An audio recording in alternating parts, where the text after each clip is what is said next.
Each year, approximately 30 million dogs are killed for human consumption across Asia in a brutal trade marked by extreme animal cruelty and frequent criminal activity. The numbers are staggering.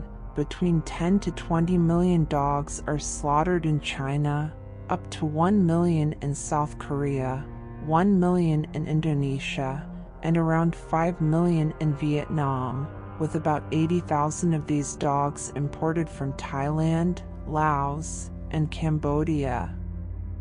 Obtaining precise figures is challenging because the dog meat trade is unregulated and often illegal. The dog meat trade is prevalent in several Asian countries, including China, South Korea, the Philippines, Thailand, Laos, Vietnam, Cambodia, Indonesia, and Nagaland in northern India. This trade is highly organized, involving large-scale theft of pets and strays, long-distance transportation, and brutal slaughtering practices. In South Korea, dogs are also intensively farmed for their meat under appalling conditions. In some African countries like Ghana, Cameroon, the Democratic Republic of Congo, and Nigeria, dog meat is also consumed. Reports suggest that in remote parts of Switzerland, some farmers kill dogs for personal consumption, but this does not compare to the scale of the trade in Asia. In most Asian countries, many dogs killed for meat are stolen pets, roaming community dogs, or strays. Thieves use various methods, including poison, to capture dogs and sell them to traders and restaurant owners. It is not uncommon to see dogs on trucks headed to slaughterhouses still wearing their collars. In South Korea, most dogs are bred on farms, but some are stolen or abandoned pets, or unsold animals from the pet trade. Do the dogs suffer? The dog meat trade is characterized by severe animal suffering. Hundreds of dogs are crammed into the backs of trucks, packed so tightly in cages that they cannot move. In Vietnam, dogs are often violently force-fed through a tube to increase their weight before slaughter.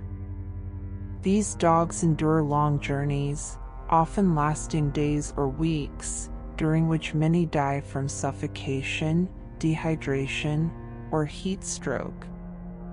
In South Korea, dogs on meat farms are kept in small, barren metal cages, exposed to the elements, and given minimal food, water, or shelter.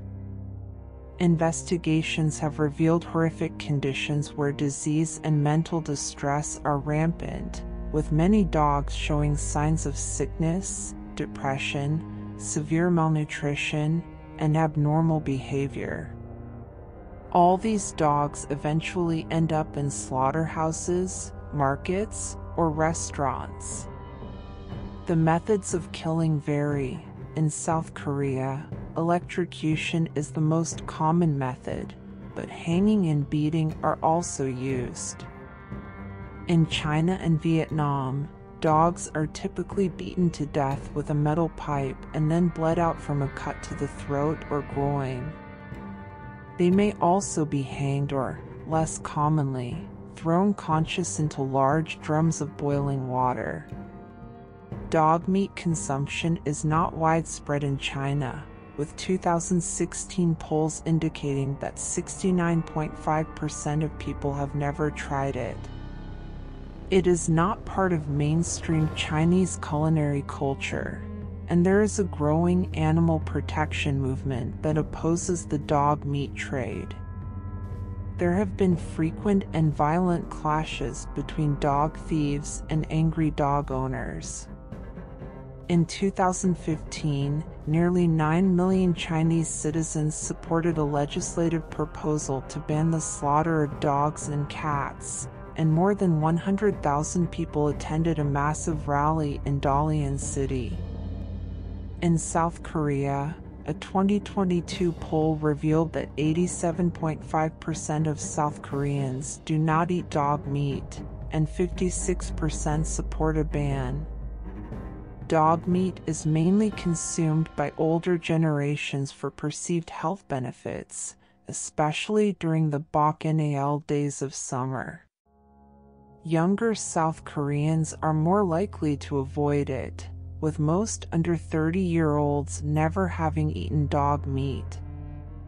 Among those who do, societal pressure, particularly from family members, is the most cited reason. Despite declining participation in dog meat consumption, societal acceptance of the practice remains relatively strong.